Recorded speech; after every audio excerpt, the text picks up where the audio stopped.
नमस्कार, स्वागत है आप सभी का हमारे YouTube चैनल जीडीएस प्रमोशन में। दोस्तों, आज की वीडियो में हम पिछले साल जो जीडीएस 2 पोस्टमैन का पेपर हुआ था उसको सॉल्व करने वाले हैं।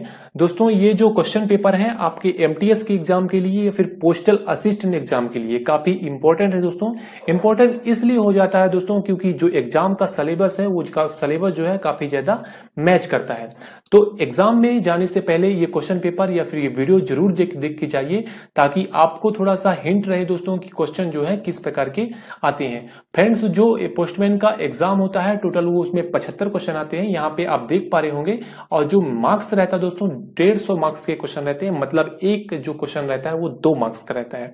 इसके अलावा दोस्तों आपके जो क्वेश्चन पेपर रहते हैं उसमें कुछ इंस्ट्रक्शन दिए रहते हैं इस टाइप के, जैसे कि ये इंस्ट्रक्शन दिए हुए हैं। एग्जाम में क्वेश्चन पेपर जब मिलता है आपको तो इनको जरूर एक बार पढ़ लीजिएगा ताकि आपको किसी प्रकार का दिक्कत ना हो। फ्रेंड्स, एक रिक्वेस्ट रहेगा, अगर आप हमारे चैनल पर नए आए हैं तो सब्सक्राइब जरूर कर लीजिएगा क्योंकि हम जीडीएस 2 एमटीएस, जीडीएस 2 पोस्टमैन या फिर जीडीएस 2 पोस्टल असिस्टेंट जैसे एग्जामों के लिए यहाँ पे वीडियोस प्रोवाइड करते हैं या फिर जीडीएस रिलेटेड कोई इंपॉर्टेंट सूचना जो होती है हम आप तक वीडियोस के माध्यम से शेयर करते हैं। और वीडियो अगर आपको पसंद आती है तो लाइक भी जरूर करिएगा और सभी अपने जीडीएस भाई का व्हाट्सएप ग्रुप पे, फेसबुक ग्रुप में जहां से जुड़े हुए हैं तो शेयर जरूर किया करिए क्योंकि हर वीडियो में बोलता हूं शेयरिंग इज केयरिंग होता है। तो चलिए फ्रेंड स्टार्ट करते हैं और आज का पहला क्वेश्चन देखते हैं। हमारा आज का पहला क्वेश्चन है दोस्तों, पश्चिम बंगाल परिमंडल का अधिकार क्षेत्र पूछा गया है। तो फ्रेंड्स, जो जितने भी आपके टोटल सर्किल हैं या फिर उसके अधिकार क्षेत्र हैं, उसके अधिकार क्षेत्र में जो भी राज्य आते हैं, जो भी केंद्र शासित प्रदेश आते हैं, सारे को आपको याद करना है क्योंकि ये इंपॉर्टेंट है। 1 नंबर का क्वेश्चन यहाँ से जरूर आता है दोस्तों। तो इसका दोस्तों सही आंसर हो जाएगा आंसर नंबर डी, पश्चिम बंगाल। जो WP सर्किल के अंदर जो रिडिशन जो है पश्चिम बंगाल आता है, उसके अंदर सिक्किम आता है दोस्तों, अंडमान निकोबार द्वीप समूह आता है। दोस्तों, अभी नेक्स्ट क्वेश्चन की बात करते हैं, क्वेश्चन नंबर 2 की। क्वेश्चन नंबर 2 में पूछा गया दोस्तों, डाक मंडल के प्रमुख मतलब हेड ऑफ पोस्टल डिवीजन, जो डिवीजन होता है डीओ होता है, उसका प्रमुख कौन होता है? तो यहाँ पे आपको 4 ऑप्शन दिए हुए हैं, सीनियर पोस्ट मास्टर दोस्तों, मुख्य पोस्ट मास्टर, मंडल अधीक्षक और मंडल सचिव। तो फ्रेंड्स, जो इसका सही आंसर हो जाएगा आपका आंसर नंबर सी इसका सही हो जाएगा। जो डिविजनल सुपरिटेंडेंट होते हैं वो डाक मंडल के प्रमुख होते हैं दोस्तों। तो फ्रेंड्स, अभी अगले क्वेश्चन की बात करते हैं। अगला क्वेश्चन है, प्रथम श्रेणी के प्रधान डाकघर के प्रमुख पूछा गया है यहाँ पे। तो यहाँ पे आपको 4 ऑप्शन दिए हुए हैं, head post master, senior post master, chief post master और डायरेक्टर। तो फ्रेंड्स, जो हेड पोस्ट ऑफिस होते हैं फर्स्ट क्लास के पोस्ट ऑफिस होते हैं, हेड ऑफिस होते हैं। तो फ्रेंड्स, वो जो होते हैं जीपीओस कहलाते हैं, जिसे जनरल पोस्ट ऑफिस भी बोला जाता है। तो वहां का जो प्रमुख होता है दोस्तों वो चीफ पोस्ट मास्टर होता है, जिसे सीपीएम बोला जाता है, जिसे हिंदी में मुख्य पोस्ट मास्टर भी बोला जाता है। फ्रेंड्स, अभी नेक्स्ट क्वेश्चन की बात करते हैं। हमारा नेक्स्ट क्वेश्चन है, रविवार और पोस्ट ऑफिस की छुट्टी पर डाकघर खुला रहता है। दोस्तों, रविवार और पोस्ट ऑफिस को जो हॉलीडेज होते हैं उसमें कौन से पोस्ट ऑफिस खुले रहते हैं? तो इजी क्वेश्चन है दोस्तों, नाइट पोस्ट ऑफिस जो होते हैं रविवार या फिर पोस्ट ऑफिस के हॉलीडेज के दिन भी खुले रहते हैं। फ्रेंड्स, अभी अगले क्वेश्चन की बात करते हैं। अगला क्वेश्चन है हमारा पैकिंग संबंधी नियम। दोस्तों, ये नियम वाले क्वेश्चन जो है डायरेक्टली आपके पेपर में क्वेश्चन बन रहे हैं, तो फ्रेंड इनको जरूर आप लोग याद रखिएगा। तो फ्रेंड्स, यहाँ पे पैकिंग संबंधी नियम जो है पोस्ट ऑफिस गाइड पार्ट 1 के 15 में दिया हुआ है, तो इसका आंसर नंबर बी जो है सही हो जाएगा। सारे नियम आप लोग एक बार जरूर याद करिए ताकि आपके एग्जाम में जब क्वेश्चन आए तो आपको किसी प्रकार की प्रॉब्लम न हो दोस्तों, अभी अगले क्वेश्चन की बात करते हैं, डाक टिकटों को चिपकाए जाने के नियम, मैनर ऑफ एफेक्सिंग पोस्टेज स्टाम्प चिपकाने के नियम कहाँ पे दिए हुए हैं? तो यहाँ पे आपको ये इसका सही आंसर हो जाएगा answer number C, post office guide part 1 के रूल 23 या फिर रूल 23 में जो है ये नियम दिए हुए हैं दोस्तों, अभी अगले क्वेश्चन की बात करते हैं। यहाँ पे आप लोग देख सकते हैं दोस्तों कि जो नियम वाले क्वेश्चन है कम से कम 1, 2 और 3, ये 3 क्वेश्चन आ गए दोस्तों। तो कितना इंपॉर्टेंट है यहाँ से आप लोग पता लगा सकते हैं। तो फ्रेंड्स, अभी अगले क्वेश्चन की बात करते हैं। अगला क्वेश्चन है हमारा क्वेश्चन नंबर 7, पत्रों को अस्वीकार करने का नियम। पत्रों को अस्वीकार करने का नियम कहां पे दिया हुआ है? Rule governing refusal of article. तो फ्रेंड, इसका सही आंसर हो जाएगा आंसर नंबर बी, रूल 50 में जो है ये वाला नियम रिफ्यूजल ऑफ आर्टिकल का नियम जो है दिया हुआ है। अभी नेक्स्ट क्वेश्चन की बात करते हैं दोस्तों। नेक्स्ट क्वेश्चन है, बीएनपीएल का अर्थ क्या होता है? तो बीएनपीएल का यहाँ पे फुल फॉर्म पूछा गया है, तो फ्रेंड इसका आंसर हो जाएगा बुक नाउ पे लेटर। ठीक है फ्रेंड्स, ये सुविधाएं जो है इंडिया पोस्ट हमको प्रोवाइड करता है कि आप पहले बुक कर लो, बाद में पैसा जो है पेमेंट कर देना। तो इसके लिए कैटेगरी में बहुत सारी सुविधाएं होती हैं, जैसे बिजनेस पार्सल हो गया, एक्सप्रेस पार्सल हो गया और बहुत सारे जो स्कीम होते हैं इसके अंतर्गत आप लोग उठा सकते हैं दोस्तों। जो कस्टमर होते हैं इसका फायदा उठा। सो फ्रेंड्स, अभी हम बात करते हैं क्वेश्चन नंबर 9 की। क्वेश्चन नंबर 9 में क्या पूछा गया है? 12,000 का सीओडी भेजने के लिए इंडिया पोस्ट कितना अतिरिक्त शुल्क चार्ज करेगा? तो फ्रेंड्स मैं आपको बता देना चाहता हूं कि सीओडी का चार्ज काफी इंपॉर्टेंट है। तो फ्रेंड्स जो सीओडी का चार्ज लगता है, इंडिया पोस्ट जो चार्ज करता है, तो फ्रेंड्स 5,000 रुपए तक आपका 5,000 रुपए तक ध्यान रखिएगा, 5,000 रुपए तक आपका 2%, ठीक है, 2% या फिर 50 रुपए, जो राशि ज्यादा होगी वो चार्ज किया जाएगा दोस्तों, ठीक है। 5,000 से ऊपर के लिए आपका 100 रुपए, ठीक है, 100 रुपए प्लस, ठीक है, प्लस दोस्तों 1%, 1% कौन सा, जो राशि 5,000 से ऊपर की रहेगी, जो अतिरिक्त राशि 5,000 से ऊपर की रहेगी उस पर 1% चार्ज लगेगा। तो यहाँ पर 5,000 रुपए से अतिरिक्त जो राशि है, ऊपर की जो राशि है वो 7,000 है दोस्तों। तो 7,000 का 1% आ जाएगा 70 रुपए, ठीक है, आप लोग कैलकुलेट कर सकते हैं। तो फ्रेंड इसका सही आंसर हो जाएगा आपका 170 रुपए, ठीक है। एक बार और समझा देता हूं दोस्तों, 5,000 रुपए तक आपका 2% या फिर 50 रुपए, जो राशि ज्यादा होगी वो चार्ज किया जाएगा। 5,000 रुपए से अधिक की राशि है, जैसे 12,000 रुपए है, तो फ्रेंड्स यहाँ पे आपका 100 रुपए, ठीक है, 100 रुपए और 1% लगेगा। 1% किस पे लगेगा दोस्तों, जो राशि 5,000 रुपए से अधिक की रहेगी उस पर 1% का लगेगा। जैसे कि यहाँ पर जो 5,000 रुपए से ऊपर की जो अधिक राशि है वो 7,000 है, तो 7,000 पर 1% आपका 70 हो जाएगा। तो यहाँ पे आपका 170 रुपए सही आंसर हो जाएगा दोस्तों। फ्रेंड्स अभी अगले क्वेश्चन की बात करते हैं, क्वेश्चन नंबर 10 की। क्वेश्चन नंबर 10 में क्या पूछा गया दोस्तों, कॉर्पोरेट ग्राहकों के लिए अधिकतम छूट दर क्या उपलब्ध है, what is the maximum discount rate available of corporate customer. दोस्तों जो कॉर्पोरेट कस्टमर होते हैं, जो बल्क कस्टमर होते हैं, जो ज्यादा मात्रा में इंडिया पोस्ट को, भारतीय डाक को बिजनेस प्रदान करते हैं, उनके लिए मैक्सिमम कितनी छूट दी जाती है, अलग अलग कैटेगरी में अलग अलग छूट दी जाती है दोस्तों। तो वहां पे अधिकतम छूट कितना है, तो फ्रेंड इसका सही आंसर हो जाएगा, उनका अधिकतम छूट 30% है दोस्तों। इसके अलावा दोस्तों एक और चीज बेहद इंपॉर्टेंट है जो मैं आपको बता दूं दोस्तों, अगर वो लोग इस पेमेंट को कैश में पेमेंट करते हैं तो उनको जो है 25 लाख रुपए तक अगर वो कैश पेमेंट करते हैं दोस्तों तो उनको 1% छूट दी जाती है।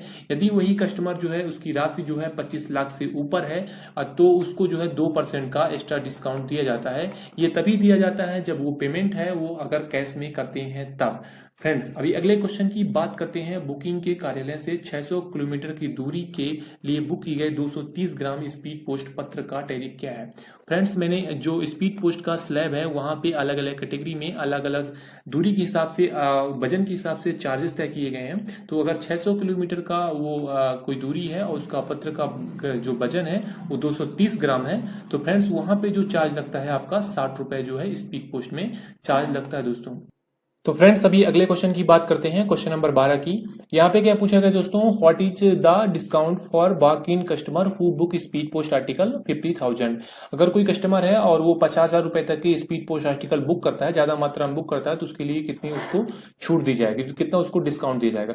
तो फ्रेंड्स 2,000 रुपए से लेकर 1 लाख रुपए तक, 2,000 रुपए से लेकर 2,000 रुपए से लेकर 1 लाख तक अगर कोई बिजनेस प्रदान करता है स्पीड पोस्ट का तो उसको छूट दी जाती है 5%, ठीक है। तो यहाँ पे कितना है, 5% छूट दी जाएगी क्योंकि ये 2,000 रुपए से 1 लाख के बीच में की राशि है दोस्तों। अगर 1 लाख से ऊपर रहता है दोस्तों तो वहां पे 10% छूट दिया जाता है, इसको आप लोग याद रखिएगा, वेरी इंपॉर्टेंट है दोस्तों। तो यहाँ पे कितना हो जाएगा दोस्तों, 50,000 का 5%, 50,000 का दोस्तों 5% आपका हो जाएगा 25 रुपए। तो इसका आंसर सही हो जाएगा 12 का ए, ठीक है। अगले क्वेश्चन की बात करते हैं, अगला क्वेश्चन है, 2 राज्यों की राजधानी के बीच स्पीड पोस्ट पत्रों की डिलीवरी के लिए सेवा मानक क्या है। जो 2 राज्य की राजधानी है, state capital to state capital, वहां पे स्पीड पोस्ट आर्टिकल डिलीवरी के लिए कितना समय लगेगा, तो फ्रेंड इसका सही आंसर हो जाएगा आंसर नंबर सी, ठीक है, 13 का सी आंसर हो जाएगा, 1 से 4 दिन उसको जो है लगेंगे दोस्तों। तो दोस्तों अभी अगले क्वेश्चन की बात करते हैं। अगला क्वेश्चन हमारा पूछा गया है, यूके के लिए बुक की गई अंतरराष्ट्रीय स्पीड पोस्ट का वितरण मानक क्या है। What is the delivery standard and international speed post article book for UK. UK के लिए बुक किया गया कोई स्पीड पोस्ट आर्टिकल है, उसको डिलीवरी में कितना समय लगेगा, ये पूछा गया दोस्तों। तो फ्रेंड इसका सही आंसर हो जाएगा आंसर नंबर बी, ठीक है, 2 से 6 दिन लगेंगे दोस्तों, ठीक है। अभी अगले क्वेश्चन की बात करते हैं, सीमा शुल्क घोषणा के लिए प्रयुक्त प्रपत्र क्या है, form use for custom declaration. Custom declaration कौन से फॉर्म यूज किए जाते हैं, तो फ्रेंड इसका सही आंसर हो जाएगा आंसर नंबर ए, CN22 और CN23 फॉर्म जो है सीमा शुल्क घोषणा के लिए फॉर्म जो है उपयोग किए जाते हैं। फ्रेंड्स अभी अगले क्वेश्चन की बात करते हैं, हमारा क्या पूछा गया क्वेश्चन नंबर 16 में, express parcel consignment are deliver. Express parcel होता है वो कहां तक डिलीवर किया जाता है, तो यहाँ पे आपको ऑप्शन दिए हुए हैं, दरवाजे तक, आंशिक रूप से खिड़की पर और आंशिक रूप दरवाजे पर, ग्राहक की मांग के अनुसार केवल पोस्ट ऑफिस में। तो एक्सप्रेस पार्सल होते हैं, डोर स्टेप आपको सुविधा होती है, तो इसको जो है दरवाजे तक पहुंचाया जाएगा। आंसर नंबर 1 इसका सही हो जाएगा दोस्तों। तो फ्रेंड्स अभी अगले क्वेश्चन की बात करते हैं, क्वेश्चन नंबर 17। यहाँ पे क्या पूछा गया है, what is the minimum balance to be maintain in non cheque facility account in post office saving account. Post office saving account में, नॉन चेक फैकल्टी वाले अकाउंट में कितना जो है मिनिमम बैलेंस मेंटेन करना पड़ता था। तो फ्रेंड्स जब ये पेपर हुआ था तब ये जो राशि थी वो 50 रुपए थी। अभी ये जब चेंजेस हुए, अपडेट हुआ, तो ये राशि जो है 500 रुपए कर दी गई है। अभी जो सेविंग अकाउंट होते हैं पोस्ट ऑफिस के, उसमें 500 रुपए मिनिमम बैलेंस आपको रखना पड़ता है दोस्तों। तो फ्रेंड्स अभी हम बात करते हैं क्वेश्चन नंबर 18 की। क्वेश्चन नंबर 18 में क्या पूछा गया है फ्रेंड्स, निम्न में से किसे समय से पहले बंद करना संभव नहीं है। आपको ऑप्शन दिए हुए हैं, ऑप्शन ए है NSC 8, ऑप्शन बी है SC SS, ऑप्शन सी है RD, ऑप्शन डी है TD। तो फ्रेंड्स NSC 8 को समय से पहले बंद करना संभव नहीं है, तो इसका आंसर जो है आंसर नंबर ए हो जाएगा दोस्तों। अभी अगले क्वेश्चन की बात करते हैं, क्वेश्चन नंबर 19 की। क्वेश्चन नंबर 19 में पूछा गया है दोस्तों, 500 रुपए के EMO पर कमीशन क्या है। 500 रुपए का EMO है, उसमें जो है इंडिया पोस्ट कितना कमीशन चार्ज करता है। तो फ्रेंड्स EMO पर 5% का कमीशन चार्ज होता है, तो इसका 5% दोस्तों 25 रुपए हो जाएगा। तो इसका आंसर जो है सी सही हो जाएगा दोस्तों। अभी अगले क्वेश्चन की बात करते हैं, क्वेश्चन नंबर 20 की। क्वेश्चन नंबर 20 में बोला गया दोस्तों, एक EMO जिसका भुगतान नहीं किया गया है, प्रेषक जो है उसके पाने वाले का पता बदलना चाहता है, उसे अतिरिक्त भुगतान करना होगा। जो EMO है, इलेक्ट्रॉनिक मनी ऑर्डर है, उसका भुगतान अभी नहीं किया गया है, पाने वाले का एड्रेस चेंज करना है, तो उसके लिए कितना चार्ज लगेगा। तो फ्रेंड्स यहाँ पे ऑप्शन दिए हुए हैं, प्रेषक पर अतिरिक्त शुल्क के बिना, प्रेषक पर पहले कमीशन का 25% की, प्रेषक पर पहले कमीशन का 50%, प्रेषक पर पहला कमीशन के बराबर। तो फ्रेंड्स अगर एड्रेस चेंज करना है तो कोई भी अतिरिक्त शुल्क नहीं लिया जाएगा, इसके लिए इसका आंसर हो जाएगा आंसर नंबर 1। यहाँ पर फ्रेंड्स मैं एक चीज बताना चाहता हूँ आपको, यहाँ पर अगर नाम चेंज करना होता तो वहां पे जो कमीशन है, प्रेषक पर पहले कमीशन के बराबर जो पहला कमीशन था उसके बराबर दूसरा कमीशन देना पड़ता है दोस्तों। तो फ्रेंड्स अभी नेक्स्ट क्वेश्चन की बात करते हैं, क्वेश्चन नंबर 21 की। क्वेश्चन नंबर 21 में पूछा गया है दोस्तों, अधिकतम धनराशि जो IMO के माध्यम से प्रेषित की जा सकती है, maximum amount of money that can be transmit through IMO के थ्रू कितनी राशि जो है मैक्सिमम भेजी जा सकती है। तो फ्रेंड्स इसका आंसर हो जाएगा आंसर नंबर डी 50,000 रुपए तक आप IMO के माध्यम से भेज सकते हो। फ्रेंड्स IMO का जो टॉपिक है बहुत ही इंपॉर्टेंट है, यहाँ से आपके क्वेश्चन जो है पेपर में पूछे जाते हैं। फ्रेंड्स अभी अगले क्वेश्चन की बात करते हैं, क्वेश्चन नंबर 22 की। क्वेश्चन नंबर 22 में पूछा गया दोस्तों, PMSBY से दुर्घटना बीमा कवर कौन सा कंपनी प्रदान करता है, फिर कौन प्रदान करता है। यहाँ पे आपको ऑप्शन दिए हैं OIC, NIC, NIA, LIC। तो फ्रेंड इसका सही आंसर हो जाएगा NIC, नेशनल इंश्योरेंस कंपनी जो है आपको PMSBY से दुर्घटना बीमा का कवर प्रदान करती दोस्तों अभी हम बात करते हैं क्वेश्चन नंबर 23 की। क्वेश्चन नंबर 23 में क्या पूछा गया है, APY का फुल फॉर्म होता है अटल पेंशन योजना, किसी भी ऐसे व्यक्ति के लिए उपलब्ध है जिसकी आयु 18 साल और 45 साल से कम है, 18 साल और 35 साल से कम है, 18 साल और 40 साल से कम है, 18 साल और 50 साल से कम है।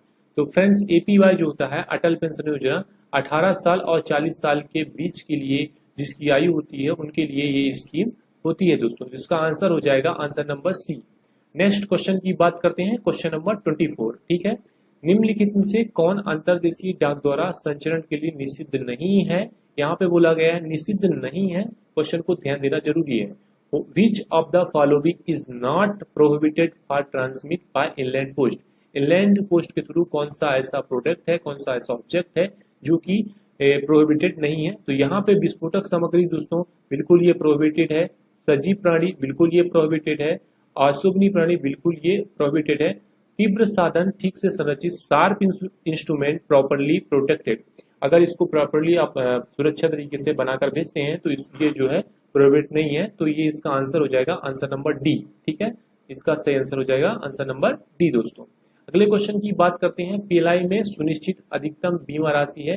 PLI जो होता है पोस्टल लाइफ इंश्योरेंस, जिसकी शुरुआत जो है 1 फरवरी 1884 को हुई थी। ये डेट याद रखना जरूरी है, कभी कभी पेपर में आपके क्वेश्चन पूछ लेता है। तो फ्रेंड्स उसमें जो है मैक्सिमम कितने रुपए तक आप बीमा करवा सकते हैं।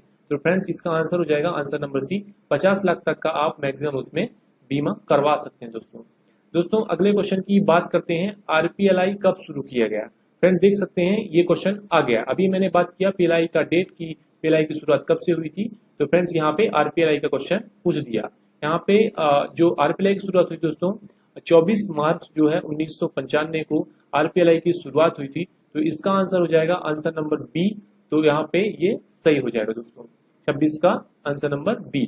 अगले क्वेश्चन की बात करते हैं, क्वेश्चन नंबर 27। क्वेश्चन नंबर 27 में क्या पूछा गया दोस्तों, एक पंजीकृत अंतर्देशीय पत्र के लिए कुल डाक शुल्क क्या है।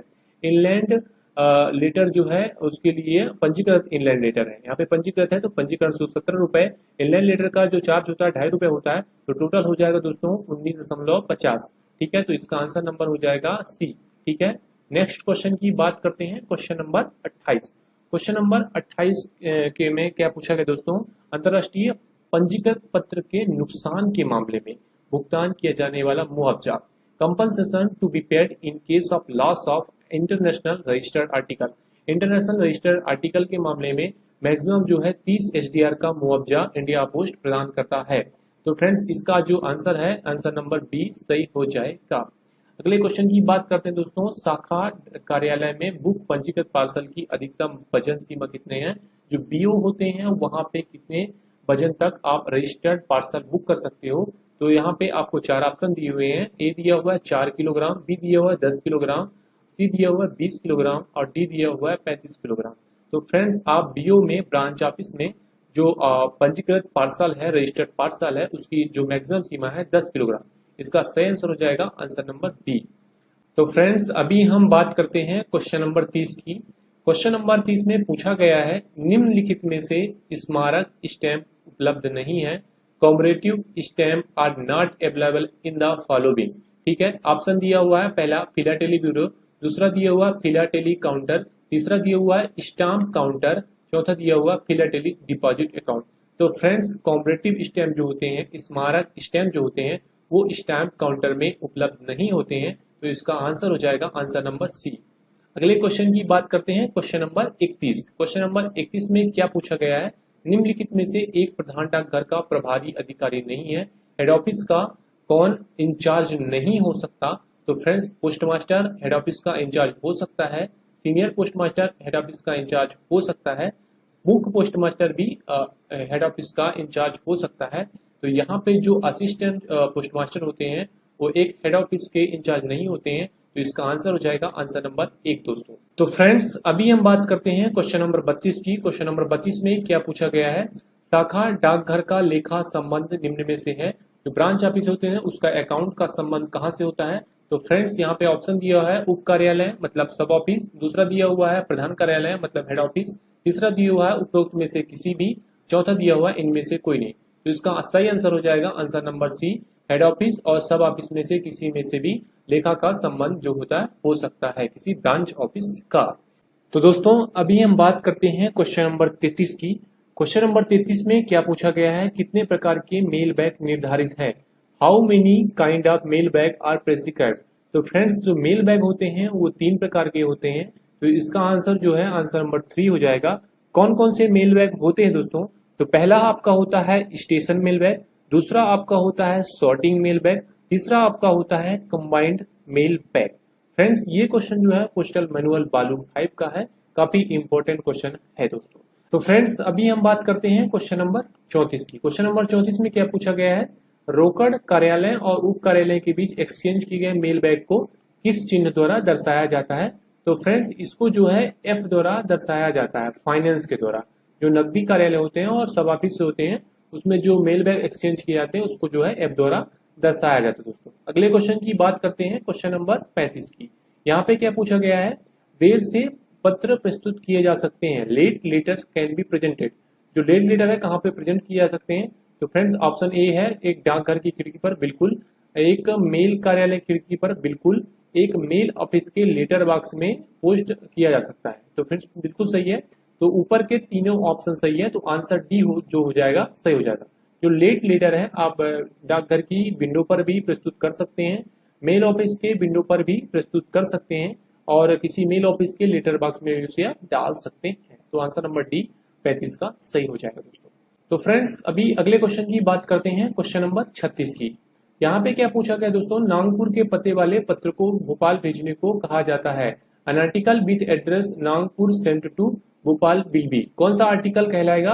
इसमें ऑप्शन दिया हुआ है आपको, गलत निर्देशित पत्र मतलब मिस डायरेक्ट आर्टिकल, दूसरा दिया हुआ है मिस सेंट आर्टिकल, तीसरा दिया हुआ है मिस सॉर्टेड आर्टिकल, चौथा दिया हुआ है रॉन्गली सेंट आर्टिकल। तो इसका सही आंसर हो जाएगा दोस्तों मिस सेंट आर्टिकल।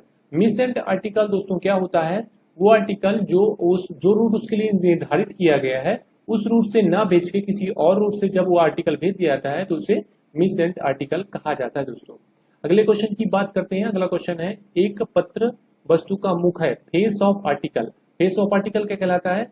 वस्तु की श्रेणी कहलाती है, कैटेगरी ऑफ आर्टिकल कहलाती है, या फिर वस्तु के जिस तरह पता लिखा होता है। बिल्कुल दोस्तों, जिस तरह वस्तु के पता लिखा होता है वो फेस ऑफ आर्टिकल कहलाता है, इसलिए इसका आंसर जो है बी आंसर इसका सही हो जाएगा। तो फ्रेंड्स अभी अगले क्वेश्चन की बात करते हैं, क्वेश्चन नंबर 38 की। यहाँ पे क्या पूछा गया है दोस्तों, निम्न के संबंध में गश्त का प्रयोग किया जाता है। आपको ऑप्शन दिया है डाकघर, आरएमएस, पोस्ट ऑफिस और आरएमएस सेक्शन, दोनों इनमें से कोई भी नहीं। ठीक है, तो फ्रेंड्स जो गश्त का प्रयोग, बीट का प्रयोग जो है हम पोस्ट ऑफिस और आरएमएस सेक्शन दोनों के लिए करते हैं दोस्तों। तो इसका आंसर जो है आंसर नंबर सी सही हो जाएगा। शाखा डाकघर के इंचार्ज अधिकारी को कहा जाता है, बहुत ही इजी क्वेश्चन है। तो फ्रेंड इसको जो है शाखा पोस्टमास्टर या ब्रांच पोस्टमास्टर कहा जाता है दोस्तों। अगले क्वेश्चन की बात करते हैं, राजपत्रित प्रधान डाकघर का नियंत्रण और पर्यवेक्षण के अधीन होता है। जो गजेटेड हेड ऑफिस होते हैं दोस्तों वो किसके अंडर कंट्रोल में होते हैं? तो फ्रेंड्स जो ये गजेटेड हेड ऑफिस होते हैं वो समूह बी अधिकारी या ग्रुप बी अधिकारी के नियंत्रण में होते हैं। तो क्वेश्चन नंबर 40 का आंसर जो है सी सही हो जाएगा दोस्तों। नेक्स्ट क्वेश्चन की बात करते हैं, प्रमुख डाकियों को सौंपे गए कर्तव्य कौन से होते हैं? Head postman are assign duty of. Head postman को कौन सा कार्य सौंपा जाता है? ग्रामीण डाकघरों को पैसे भेजना, अस्थायी रूप से अनुपस्थित किसी डाकिया का कार्य करना, आरएमएस कार्यालय के साथ संपर्क, लेटर बॉक्स अटेंडेंट का टेस्ट वर्क। तो फ्रेंड इसका सही आंसर हो जाएगा अस्थायी रूप से अनुपस्थित किसी डाकिया का कार्य करना, जो है हेड पोस्टमैन का कार्य होता है दोस्तों। अगले क्वेश्चन की बात करते हैं, पोस्टमैन बुक जो होती है के रूप में छपी होती है। तो फ्रेंड्स पोस्टमैन बुक जो होती है MS-27 के रूप में छपी होती है। तो इसका आंसर हो जाएगा आंसर नंबर सी। अगले क्वेश्चन की बात करते हैं दोस्तों, क्वेश्चन नंबर 43। यहाँ पे क्या पूछा गया है, प्रत्येक ग्राम डाकिया को एक गश्त सूची दी जाती है। उस गश्त सूची में क्या होता है? उसमें उसके द्वारा यात्रा किए जाने वाले सड़कों के नाम दिए होते हैं, उसके द्वारा यात्रा किए जाने वाले ब्लॉकों के नाम दिए होते हैं, उसके द्वारा यात्रा किए जाने वाले पंचायत के नाम, या फिर उसके द्वारा यात्रा किए जाने वाले गांवों के नाम दिए होते हैं। तो इसका सही आंसर हो जाएगा आंसर नंबर डी, उसके द्वारा यात्रा किए जाने वाले गांवों के नाम दिए जाते हैं, क्योंकि वो ग्राम डाकिया है दोस्तों। अगले क्वेश्चन की बात करते हैं, ग्राम डाकिया को नियुक्त किया जाता है अपने गश्त में वस्तुएं वितरित करे, वस्तुओं को उसकी वितरण सीमा से परे वितरित करे, ऊपर के दोनों इनमें से कोई नहीं। तो ग्रामीण डाकिया जो होता है अपने गश्त में डिलीवरी आर्टिकल इन बीट, अपने बीट में ही जो वस्तुएं हैं उसको वितरित करेगा। तो इसका आंसर जो है सही हो जाएगा आंसर नंबर ए। तो फ्रेंड्स अभी हम बात करते हैं क्वेश्चन नंबर 45 की। क्वेश्चन नंबर 45 में क्या पूछा गया दोस्तों, वितरण के लिए वस्तु प्राप्त करने का नियम कहाँ पे दिया गया है? देख सकते हैं फ्रेंड्स, जो नियम है, जो रूल है, उससे काफी ज्यादा क्वेश्चन बन रहे हैं। तो इसको आपको जरूर याद करना है, आपके एग्जाम की दृष्टि से काफी इंपॉर्टेंट है। तो यहाँ पे पूछा गया है, rule governing receipt for article for delivery. तो फ्रेंड्स ये जो दिया गया है, इसका वितरण के लिए वस्तु प्राप्त करने का नियम जो है, ये पोस्टल मैनुअल वॉल्यूम 6 के भाग 3 के 113 में ये नियम दिया हुआ है। तो फ्रेंड्स 45 का जो आंसर है बी आंसर सही हो जाएगा। अब अगले क्वेश्चन की बात करते हैं, निम्न हर सेट को आपूर्ति नहीं की जाती। Following is not supplied every set. Every set को क्या चीज सप्लाई नहीं की जाती? तो फ्रेंड्स इसका सही आंसर हो जाएगा ऑब्लॉग स्टैम्प। आयताकार जो मोहर होती है दोस्तों, वो हर सेट को आपूर्ति नहीं की जाती, हर सेट को सप्लाई नहीं की जाती। फ्रेंड्स अभी हम बात करते हैं क्वेश्चन नंबर 47 की। यहाँ पे क्या पूछा गया है, पोर्टफोलियो को आपूर्ति की जाती है। Portfolio is supplied to. Portfolio कहाँ सप्लाई किए जाते हैं दोस्तों? NSH CRC पार्सल ऑफ अनुभाग। वैसे फ्रेंड्स ये क्वेश्चन आपके GDS 2 MTS एग्जाम के सिलेबस में नहीं है, तो उसके लिए इंपॉर्टेंट नहीं है, लेकिन पोस्टमैन एग्जाम के लिए आपके काफी इंपॉर्टेंट क्वेश्चन है दोस्तों। तो पोर्टफोलियो जो होता है एक प्रकार का बैग होता है जो कि आपके सेक्शन में अनुभाग में सप्लाई की जाती है दोस्तों। फ्रेंड्स अगले क्वेश्चन की बात करते हैं, क्वेश्चन नंबर 48 की। पर्यवेक्षक स्पीड पोस्ट सेंटर में अपनी दैनिक रिपोर्ट प्रस्तुत करता है।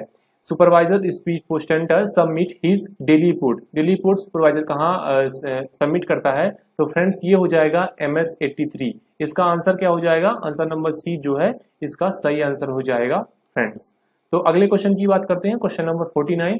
कैश टीवी की कुंजी को आगे भेजा जाना है। Key of cash TV to be forwarded in. कैसे भेजा जाएगा? खुली हालत में, ओपन कंडीशन, पंजीकृत आवरण में, रजिस्टर्ड कवर, साधारण आवरण में, ऑर्डिनरी कवर, या फिर सील बंद आवरण में, सील्ड कवर। तो फ्रेंड बिल्कुल आंसर नंबर डी सही हो जाएगा। जो कैश टीवी का जो कुंजी होता है उसको जो है सील्ड कवर में आगे सप्लाई किया जाता है फ्रेंड्स। तो फ्रेंड्स अभी हम बात करते हैं आज के लास्ट क्वेश्चन की, क्वेश्चन नंबर 50। क्वेश्चन नंबर 50 में क्या पूछा गया दोस्तों? मेल एजेंट के ना होने की स्थिति में मेल एजेंट को कार्यालय को बंद करने के बाद क्या करना चाहिए? पहला है ऑप्शन रिकॉर्ड अधिकारी को कुंजी लौटाए। दूसरा है ऑप्शन आपका आसन्न RMS सेट की कुंजी लौटाए। तीसरा है अपनी व्यक्तिगत क्षमता में कुंजी को बनाए रखे। ऑप्शन डी है इनमें से कोई भी नहीं। तो इसका सही आंसर हो जाएगा दोस्तों अपनी व्यक्तिगत क्षमता में कुंजी को बनाए रखे। Retain the key in his personal capacity. दोस्तों इस पेपर का अगर आपको PDF चाहिए, लिंक डिस्क्रिप्शन में मिल जाएगा, वहां से जाके आप डाउनलोड कर सकते हैं। फ्रेंड्स अगर आपको वीडियो अच्छी लगे तो लाइक करिएगा, अपने सभी व्हाट्सएप ग्रुप, फेसबुक ग्रुप जहां से आप जुड़े हुए हैं शेयर कीजिएगा, और चैनल पर नए हैं तो सब्सक्राइब करके बेल आइकन जरूर प्रेस कर लीजिएगा ऐसे नॉलेजेबल वीडियो की नोटिफिकेशन पाने के लिए।